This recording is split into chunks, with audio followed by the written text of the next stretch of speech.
Boa noite, então, pessoal.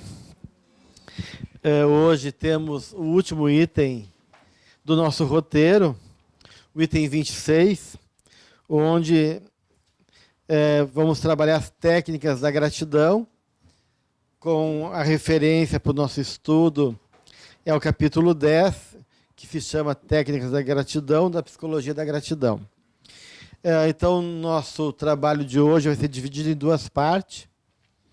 Uma teórica, falando um pouquinho dessa proposta de técnica da Joana de Ângeles, e um segundo momento a gente vai fazer uma vivência, não muito longa, né, mas para ter uma ideia do que ela apresenta aqui para todos nós. Então, eu gostaria de trabalhar com vocês a proposta, porque ela vai falando de várias formas de exercitar a gratidão.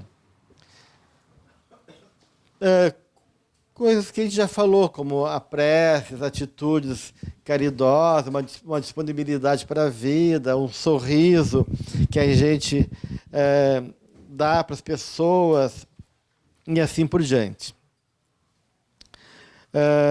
E aí, no meu caso aqui na página 212, no item Gratidão e Alegria de Viver, ela começa a falar da imaginação ativa.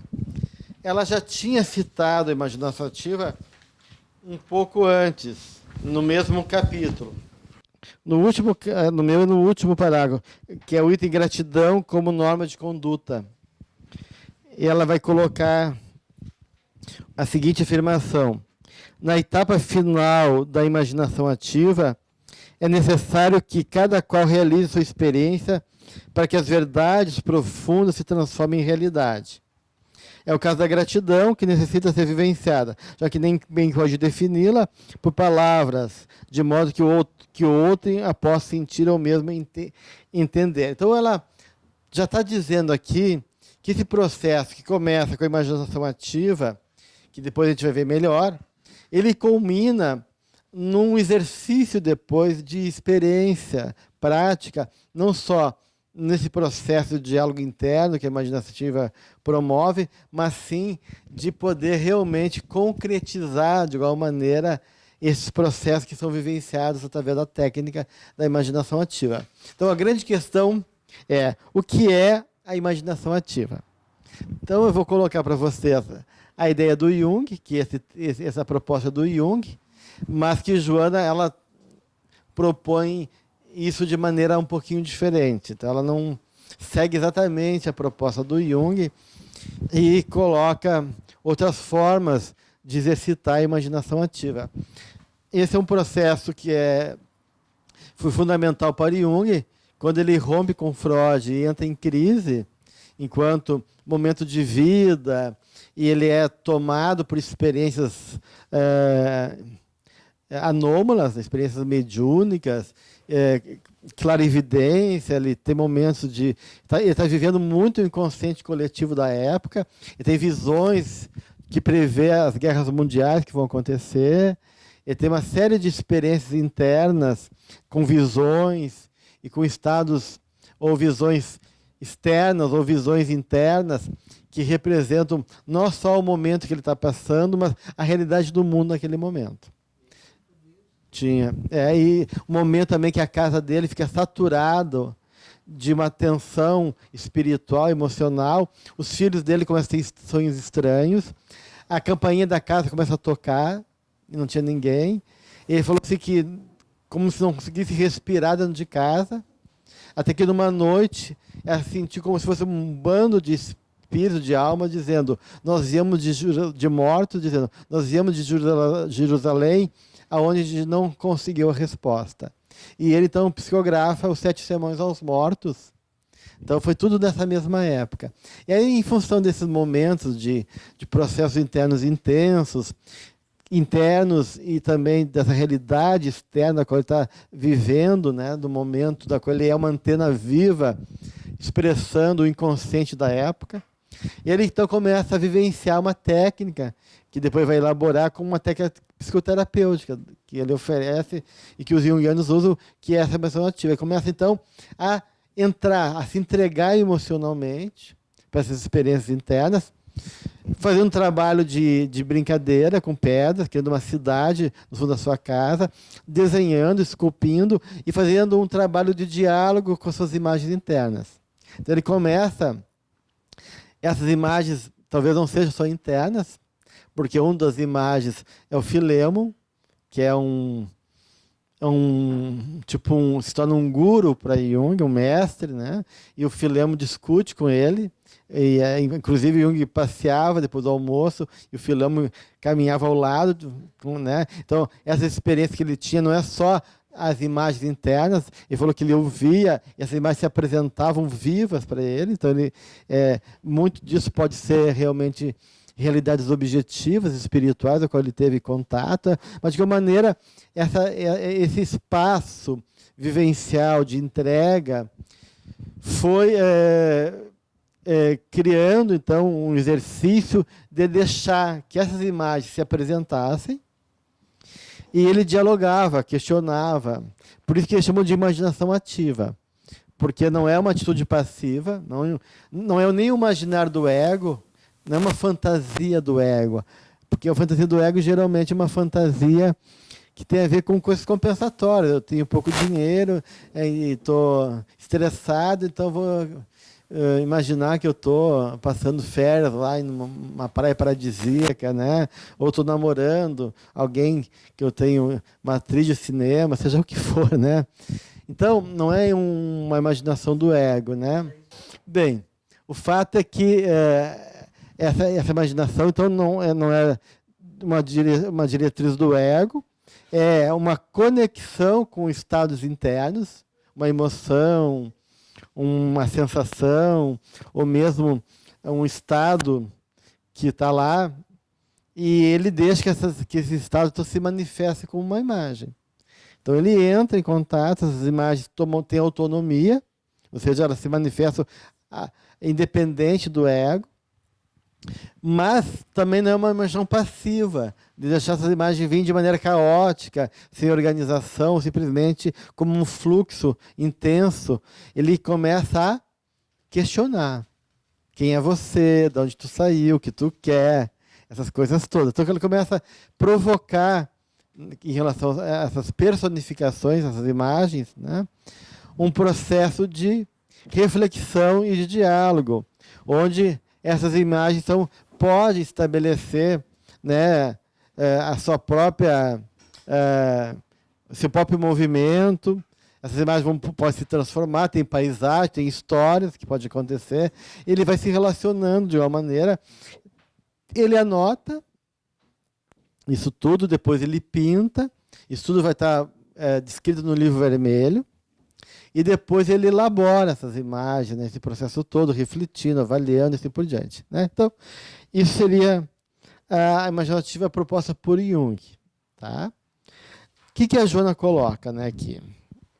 Então, ela diz, agora no item gratidão e alegria de viver, que na busca da solução dos conflitos, na página 212, no meu, a aplicação da imaginação ativa é essencial ao lado dos sonhos para se encontrar a sua psicogênese. Então, na medida que tu quer trabalhar os teus conflitos, ela diz que essa técnica geometrica se torna essencial. Então, ela está concordando que esse tipo de experiência, de trabalho, é muito útil para a gente trabalhar nossos conflitos. Porque, realmente, o bom da imaginação ativa, ele tem dois caráteres que, do ponto de vista psicológico, é muito importante. Uma, ela, quando tu lida com experiências internas, da qual tu não consegue discriminar, tu não tem como se relacionar. E se não tem como se relacionar, não tem como trabalhar, processar. Então, quando tu consegue objetivar o teu mundo interno, ou seja, dar uma forma, dar uma expressão para o teu mundo interno, ele se personifica. E se personifica, acontece duas coisas. Não só tu objetiva, ou seja, tu consegue discriminar porque ele se apresenta, mas tu humaniza também esses impulsos. Então, eles já são humanizados. E na medida que tu consegue objetivar e humanizar, tu consegue também se relacionar e trabalhar com eles, né? Então, isso é muito importante no processo terapêutico, no processo do trabalho interno, né? Então, só o fato de tu dar forma, né? Poder, de uma maneira, dar espaço para isso se apresentar, isso já é terapêutico. Já tem, porque isso já alivia. Isso de uma maneira que já cria um movimento da libido, isso de uma maneira já movimenta as energias que estão em tensão dentro de ti, né? Isso em qualquer movimento. Fizeram pesquisa com estudantes estudantes que estavam fazendo vestibular, né, e aqueles que escreviam os seus medos, angústias e tensões, conseguiam aliviar e iam melhor do que aqueles que ficavam segurando ou de uma maneira apenas sentindo aquelas angústias e receios em relação ao vestibular. Então, escrever o que está sentindo já era um processo terapêutico que aliviava os alunos que iam fazer o vestibular, né? Então, dar expressão ao nosso mundo interno, a alma, ela quer se expressar. Ela precisa se expressar. A alma, ela tem anseio para poder se realizar de alguma maneira. Então, se a gente dá em cima de cultivar a nossa vida interior, quer dizer, cultivar, fazer a alma. Né? Esse é um termo que a gente usa, fazer a alma. Então, é cultivar o nosso mundo interno. Então, só o fato de a gente poder dar espaço para o nosso mundo interior, isso já tem um efeito benéfico para nós todos. Então, escrever, fazer poesia, pintar, trabalhar com argila, onde a gente deixa de maneira livre que as emoções surjam, sem nenhum critério racional, nenhum critério técnico, mas deixar aquilo vir, isso já é por si só algo interessante, tá? Tudo. Agora, quando a gente consegue se relacionar isso de uma maneira mais profunda, no diálogo com as imagens, como é o processo realmente de poder se relacionar, né? Isso aí tem um aprofundamento interessante. Então, eu estou colocando que a imaginação ativa ela é essencial e ela continua aqui. Na aplicação da imaginação ativa, é imprescindível encontrar-se no nível que penetre na fronteira da consciência com o inconsciente, que um chamou de função transcendente, esse encontro entre a consciência e o inconsciente. E faculte a vivência de muitas ocorrências que não foram realmente vividas. Então, aqui ela já está dando uma outra tendência para a imaginação ativa. Ela está falando da possibilidade daquilo que está esquecido, reprimido e não vivido possa ganhar forma e oportunidade de ser experienciado. Então já é um pouquinho diferente. Transferidas automaticamente umas e outras como mecanismos de fuga da realidade, permanecem adormecidas e ressumam poucas vezes com expressões perturbadoras. Então, tudo aquilo que nos pertence e que não é reconhecido gera conflito. Então, se eu tenho mesmo coisas positivas, então ela não está falando de conteúdos negativos ou conteúdos positivos. Mesmo os conteúdos positivos, porque não encontraram lugar na nossa vida. E se eles não encontrarem lugar, eles ficam tensionando, ficam lá latente, né? Ou seja, de uma maneira latejando presente, querendo de uma maneira ser reconhecida. Então, mesmo que sejam conteúdos positivos, como potenciais, como tendências, vocações, se não são reconhecidos e de uma maneira vivenciados, aquilo pode gerar um conflito. Tá? E ela continua. Cada indivíduo é o resumo complexo de energias, possibilidades e arquétipos que não foram utilizados. Cara, a gente tem uma gama de potenciais, gama de realidades, coisas do passado, coisas que foram vividas e não foram resolvidas, coisas que a gente devia viver e não viveu. Então, arquétipos que representam potenciais, possibilidades, né? Ou, como ela falou assim aqui, energias, né? Densas que não foram canalizada, isso porque um grande número tem caráter prejudicial, conforme a constituição do ego, que tenta selecionar o que é positivo daquilo que lhe pode ser prejudicial, reprimindo-as imediatamente. O devir, ou seja, o vir a ser, de alguma forma, fica vinculado a essas ocorrências que o impede de realizar-se. E ela dá exemplo aqui, né? Que, até de vocação. Alguém que era muito atraído por arte, tinha uma vocação, mas acaba indo para uma porção liberal por causa de garantia financeira, e que essa tendência acaba sendo esquecida, e que não tem tempo nem espaço para poder se concretizar. Ou uma mulher que se dedica toda a vida dela no lar, apesar que tinha vontade de buscar uma vida universitária, de estudo, né? Então, elas ficam como no subconsciente, no subsolo do nosso mundo interno, vibrando, né? Ou pedindo, né? Ou em conflito com o nosso movimento consciente. Então, ela diz que a imaginação ativa é uma oportunidade da vida para esse outro lado não vivido. Mesmo aqueles elementos que ela diz de impulsos sonhadores, de tendências, né, e que a gente não viveu, né? E aí não é uma coisa do ego. Passa também pelo ego, porque pode também estar identificado com isso. Ser também é um anseio do ego, mas na verdade é um anseio da alma. Eu queria ter vivido um grande amor, não vivi. Eu queria ter uma vida de paz, numa casinha lá na Marambaia. Né? Então eu vou imaginar a minha casinha, né, caiada de branco, com os pássaros na janela, né, e as flores no quintal, aquela coisa toda, né? Então, ela diz que isso não é ruim. Então a pessoa fugindo da realidade, tá ingenuamente buscando uma vida falsa. Ela diz, não. Ela diz, isso é bom. Então ela vai dizer que a partir da imaginação é possível viver essas potencialidades de maneira consciente no mundo dos relacionamentos sociais, tanto quanto intimamente no prazer de as realizar de forma simbólica, aplicando os seus recursos na atividade elegida, que é a imaginativa. Então, outro pode buscar isso da vida, como um hobby, né? Então, vou comprar uma terrinha, né? Para ter a casinha essa, né? Ou não, ou eu vou, né? Já que eu não tenho dinheiro para comprar a casinha, eu vou construir ela dentro de mim, né?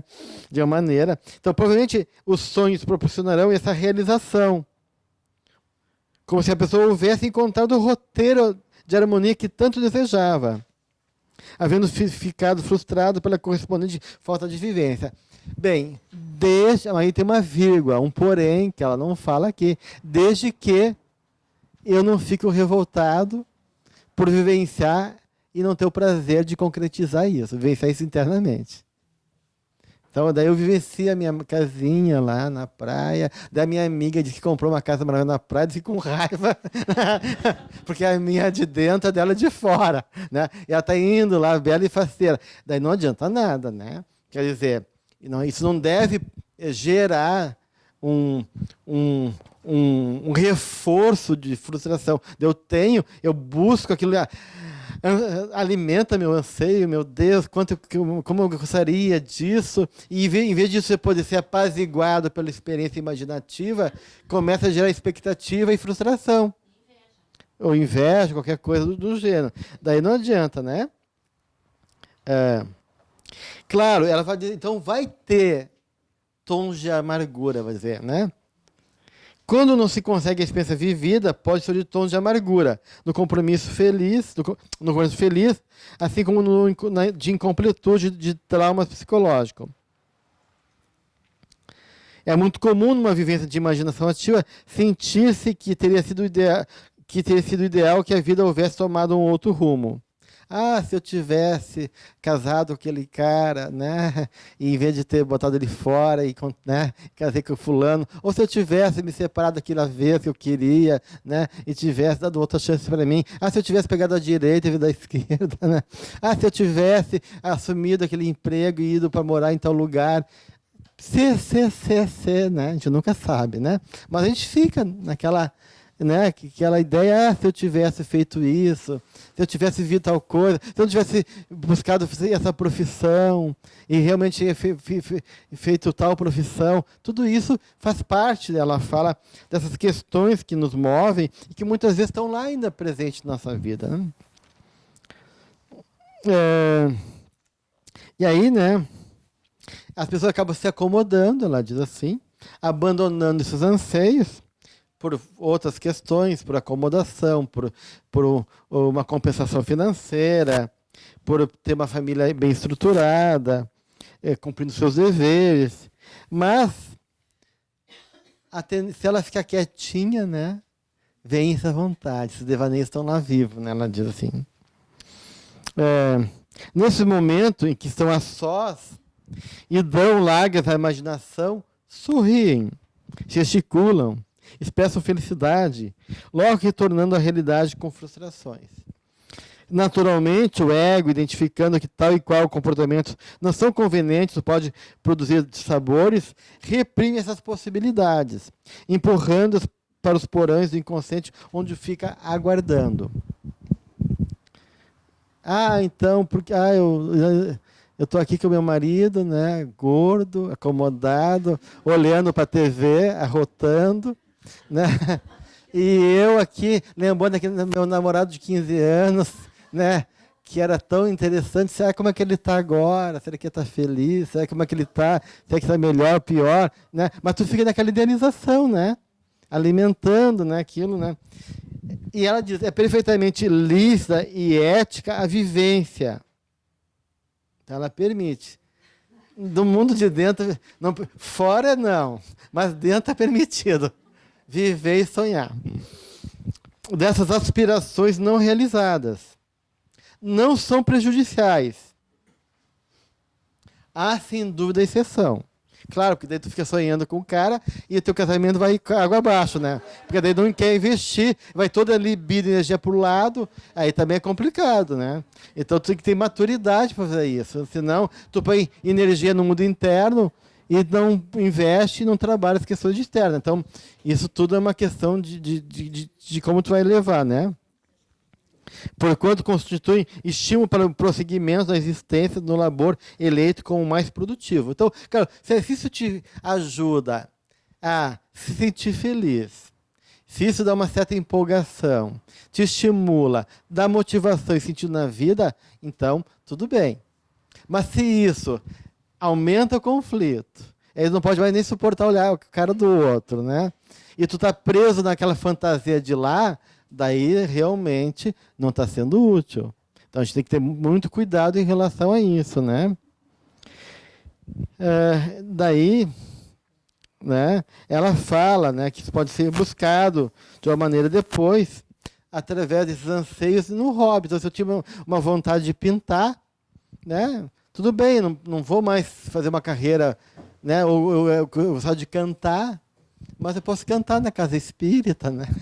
Posso montar um coral, eu posso de uma maneira, né, ou exercitar isso, né, fazer letra de música e assim por diante. Então, eu não preciso abandonar. Bem, então ela fala que a gratidão também pode ser alimentada e vivenciada através da imaginação ativa. Isso que é interessante. Então, tu pode direcionar esses processos imaginativos não só para questões mais, digamos assim, entre aspas, mais chão, mais mundanas, mais emocionais, do ponto de vista das necessidades primárias da nossa natureza, né?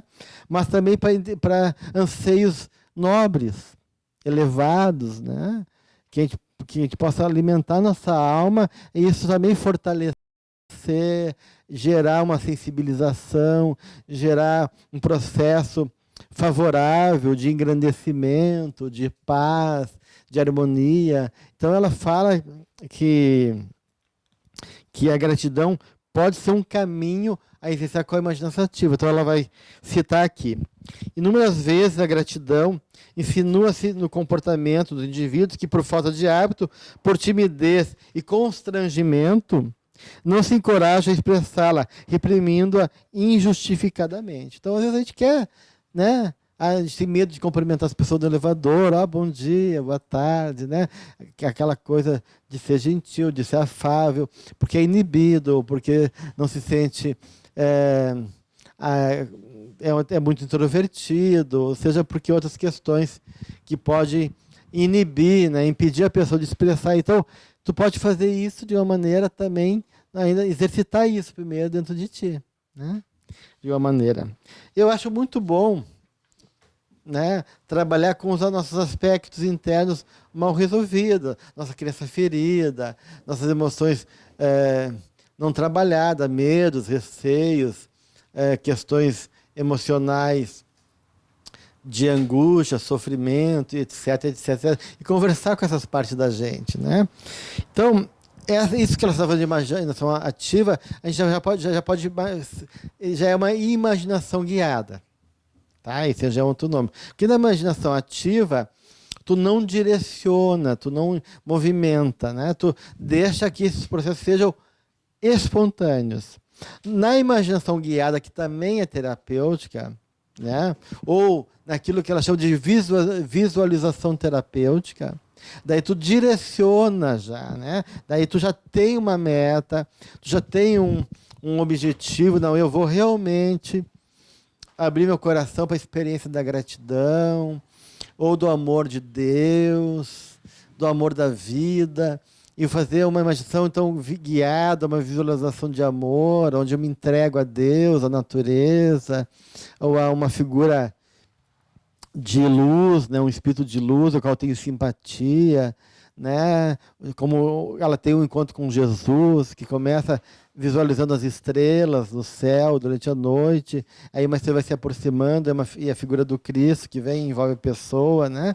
Então, tem várias formas de tu fazer isso e que tem realmente um caráter positivo, né? E então ela fala que como a gratidão necessita do combustível do amor para poder atingir o seu grau de completude, a pessoa deve exercitar a imaginativa e vivenciando-a em todas as situações de sua existência, expressando-a intimamente, oferecendo-a com sorrisos silenciosos, sendo útil à comunidade, que começa na intimidade da família, mediante os esforços para manter a gentileza e o carinho em qualquer circunstância, né? E ela fala que a oração acaba sendo uma forma também de imaginação ativa, da qual eu direciono também a minha imagens, sentimentos nobres para as pessoas que necessitam, né? E agora, de uma maneira, essas vibrações harmônicas que vão em direção ao outro acabam também sendo um processo de despertar, de mobilização dentro de mim, da qual eu me beneficio de certa forma também. No universo junguiano, a gente nunca faz imaginação ativa com pessoas vivas. Isso é uma regra, tá? Imaginação ativa com pessoas vivas, né? Porque senão é magia. É magia. Tu pensa na pessoa, tá fazendo magia. Não, eu tenho raiva da pessoa, então eu vou imaginar eu falando tudo que eu não gosto dessa pessoa. Eu tenho vontade de beijar aquela pessoa, eu imagino beijando aquela pessoa. Não, a gente não faz imaginação ativa com pessoas vivas.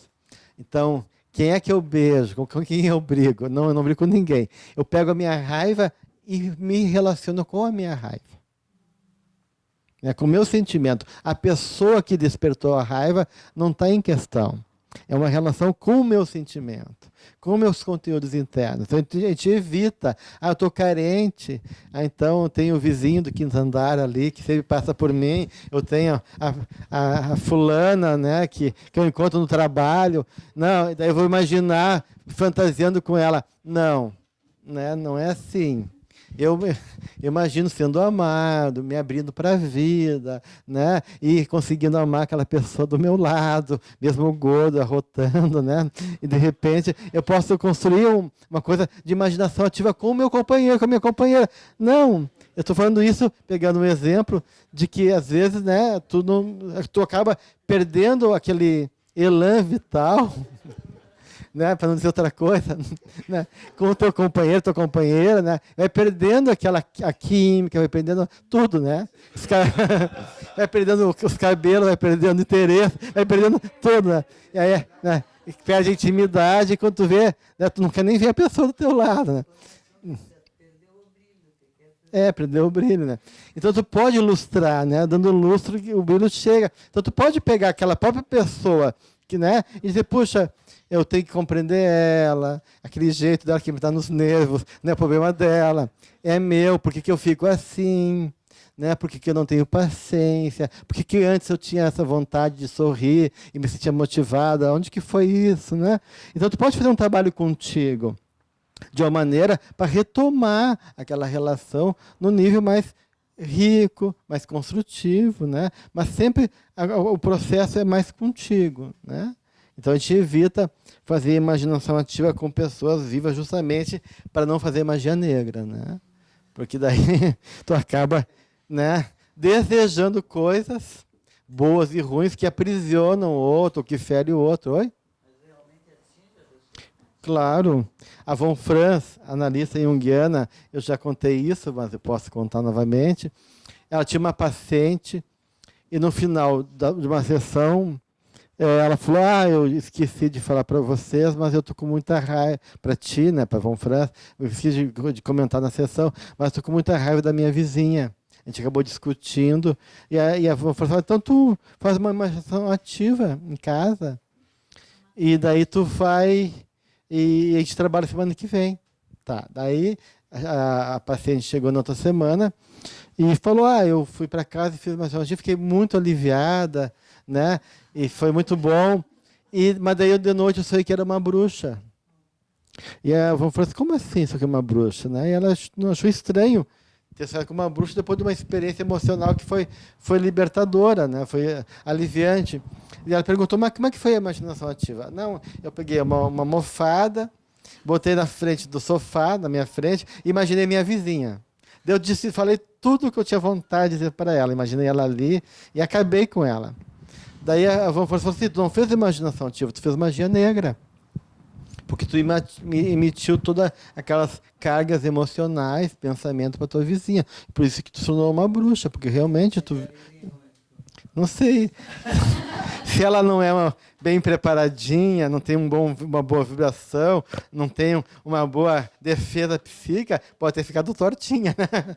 Ou pode ficar numa guerra mental com a outra, porque vem aquelas vibrações de ódio, ela, né? E fica num processo, né? Pode enfermar, né? A gente sabe disso, né? Que uma vez o Chico falou que um espírito deu um tiro o alvo espiritual, né? Deu um tiro, né? Que era um projeto mental. Ele emitiu raios mentais, mas numa imagem simbólica de um tiro. E o Chico se virou e acertou no ombro. E falou que ficou vários dias com dor no ombro daquela ação espiritual. Então a gente sabe que essas questões todas vibratórias, energéticas, acabam se manifestando tanto do ponto de vista psíquico como físico e material, né? Essas coisas, né? Não tem aquelas plantinhas que morrem, né? Com o pensamento. Ó, por favor.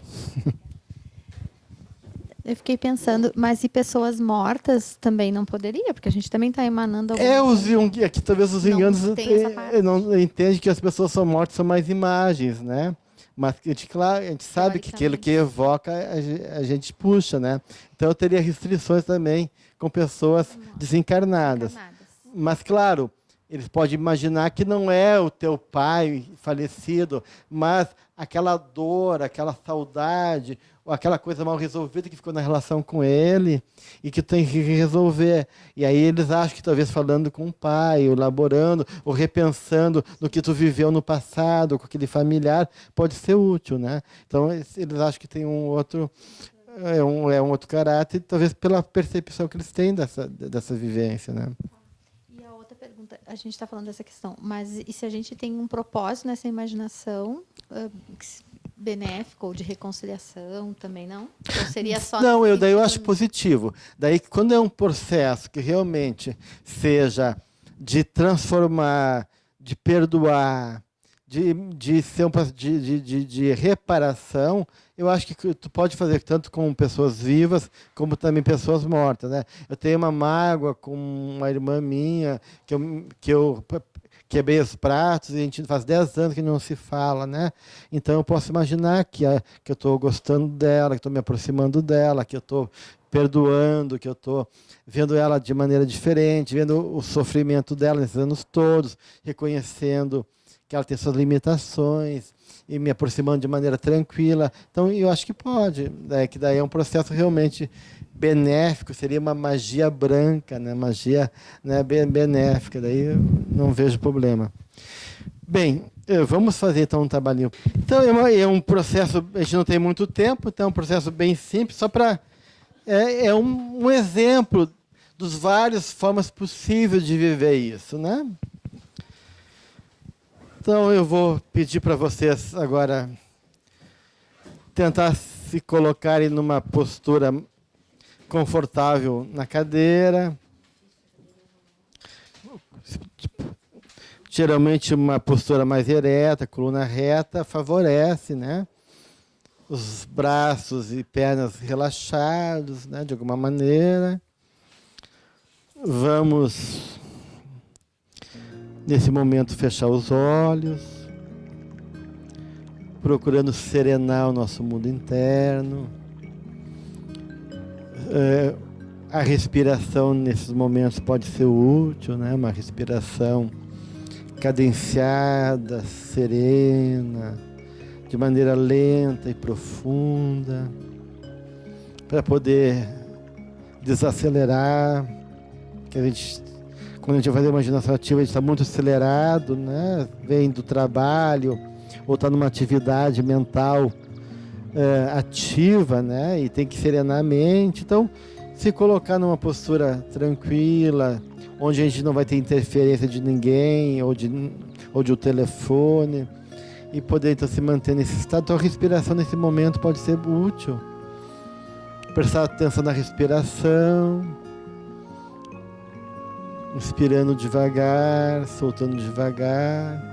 E quando sentir que tu tá mais sereno, aí tu pode deixar a respiração já de maneira espontânea, natural, sem focar mais nela. E, né, buscar então abrir para essa experiência dessa visualização ou dessa imaginação guiada. Então, eu quero que vocês, nesse momento de relaxamento, nesse momento de serenar os seus estados internos, medite um pouquinho sobre a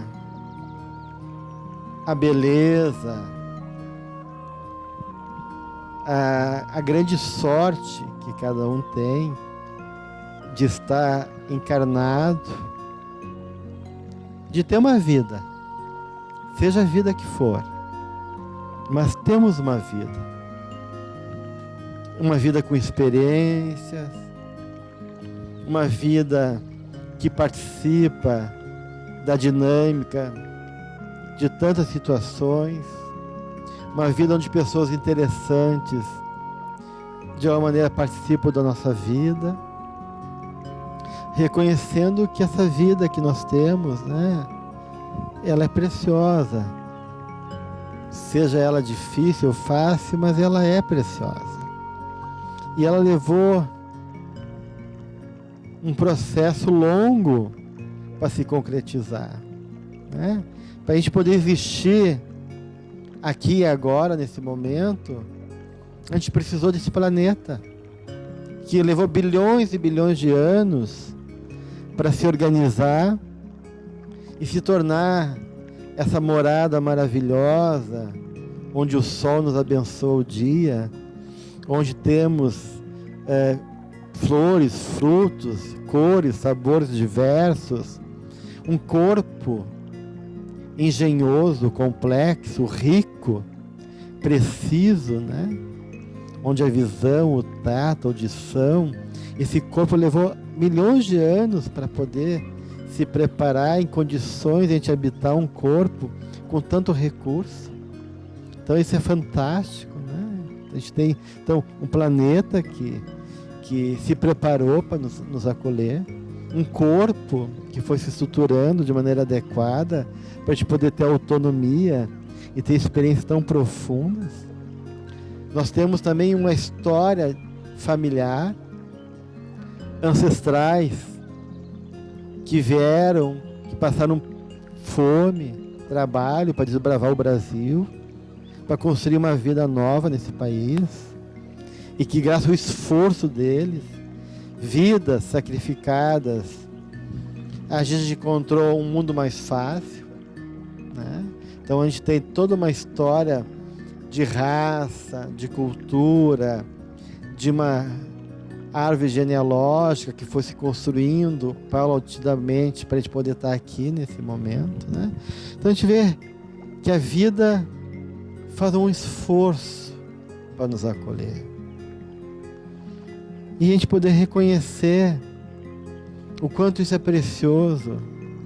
Então a gente começa agradecendo nesse momento, sendo grato pela vida, por esse planeta que nos acolhe como uma mãe carinhosa, ser grato ao nosso corpo, que sofre as tensões nossas, que drenam nossas emoções, que suportam a nós mesmos, às vezes com sacrifício, enfermando até para poder dar condições de continuar essa vida, né?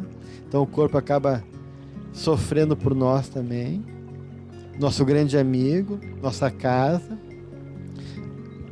Então vamos agradecer esse corpo abençoado que temos e agradecer também os nossos antepassados, seja eles o que forem, não importa, mas eles fizeram um caminho que foi possível a gente se constituir e construir também a nossa própria caminhada. Então que a gente possa ser grato por eles, tanto os antepassados que a gente lembra, que são mais próximos, como aqueles que a gente não tem acesso, mas que fazem parte desse passado tão importante da nossa história pessoal. Agradecer a eles pelo tempo, pelo esforço, pelo sacrifício que realizaram. E neste momento, então a gente vai se dando conta o quanto nós somos cuidados, o quanto há amor que nos rege, que nos sustenta, um amor que nos zela, e quanto há de esforço da vida em benefício de cada um de nós. Então vamos lembrar, voltar para trás, lembrar dos momentos felizes de criança, que a gente teve uma infância. Pode ser difícil em alguns aspectos, mas como criança a gente pôde brincar, a gente pôde sonhar, a gente pôde, né, ter anseios, ser espontâneo e poder, de alguma maneira, reconhecer que a gente chegou até aqui. E que isso tudo tem por trás o amor do Pai para conosco. Então vamos agradecer a Deus pela vida que temos e nos sentimos participantes do amor dele, dizendo mentalmente que o nosso coração e a nossa mente está contida em Deus e em Jesus. Então nesse momento eu vou imaginar essa luz divina se aproximando de nós como uma luz amorosa, envolvendo-nos da cabeça aos pés, e meu coração, minha mente integrado nessa luz.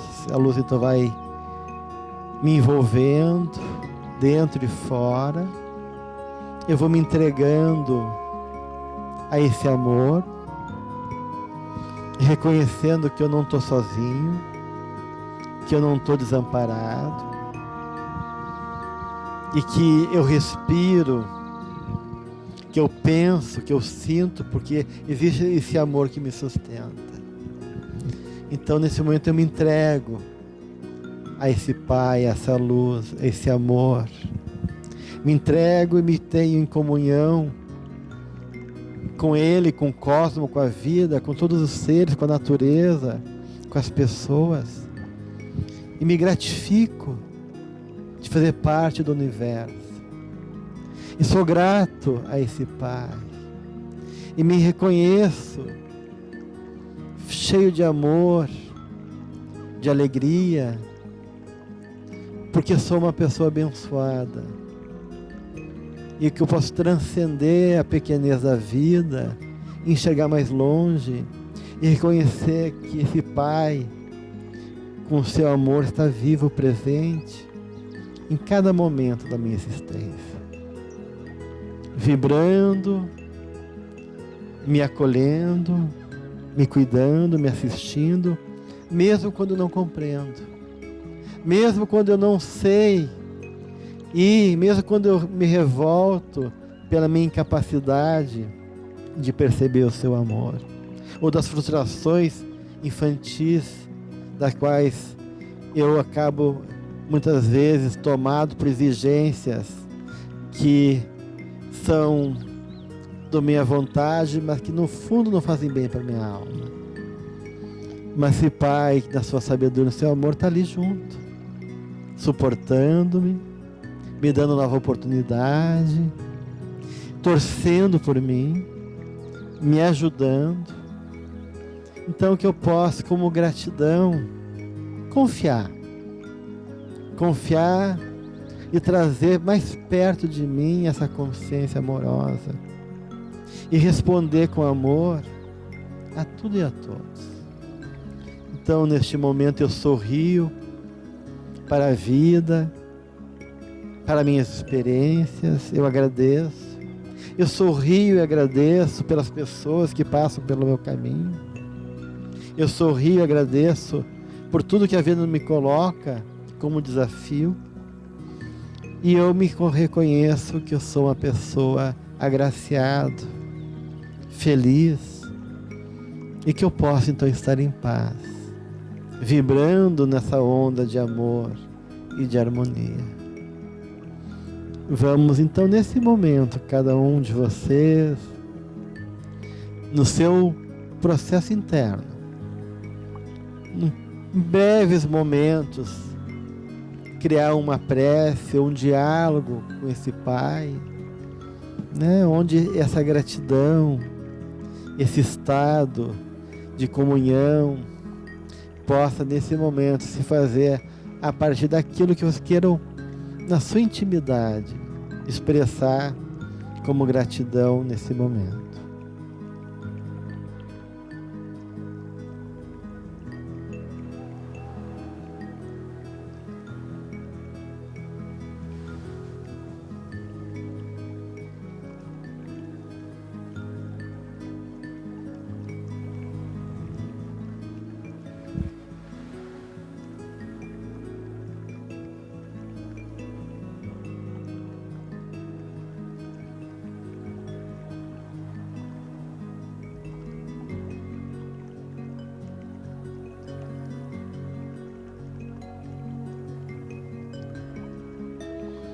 Neste momento, eu sinto uma força nova que me envolve. Nada me aflige. A cada dia que passa, estou melhor, mais forte. Sinto que tenho bastante força física e espiritual para manter meu equilíbrio. Que eu sou forte como o sol e que viverei na claridade de Jesus. Vamos sentindo os efeitos disso dentro de nós, no nosso corpo, E aos pouquinhos vamos trazendo a nossa consciência para aqui e agora, prestando atenção nos ruídos, mexendo um pouquinho o corpo. E aí, quando estiver bem consciente desse momento, desse estado presente, aí você pode abrir os olhos. Bem, então se essa foi uma pequena experiência, você pode imaginar com a natureza, né, ir para um bosque, um lugar agradável, como um lugar de refúgio. Isso pode ser servido de várias maneiras, né? Então, como também esses anseios que a Joana colocou, que a gente gostaria de viver, então eu vou imaginar lá fazendo uma torta boa, né? E as pessoas comendo e dizendo, meu Deus, Jéssica, como tu cozinha bem, né? Ou pintando, né? E pintando junto com Van Gogh, né? Ou pintando quadros bonitos junto à natureza. Então, essas coisas podem ser interessantes, né? E algumas coisas a gente pode experimentar, como a Joana coloca, né? Então, isso, você pode, de uma maneira, exercitar isso, né? No YouTube tem também muitas imaginações guiadas, se quiserem ver e experimentar também, isso é uma coisa que pode ser interessante, né? E, então, com isso a gente encerra o ano, né? E aqueles que percorreram os 5 anos, 4, 5 anos, né? Alguns 6, né? Aqueles que fizeram o curso introdutório de 2 anos, dessa longa jornada da vida. E que isso possa ficar, né, para todos nós como essa semente que Joana plantou nessa proposta dela e gerar também frutos na nossa vida, né? E eu posso continuar estudando a série psicológica, ou lendo, ou em grupo de estudos, que nunca é demais, porque a obra dela é realmente uma obra incansável e profunda e cheia de elementos para serem descobertos e redescobertos e pensados em favor da nossa reforma íntima. Tá bom? Então, com isso, eu desejo a todos paz, luz e encerramos, então, o curso. Uma boa semana a todos, então.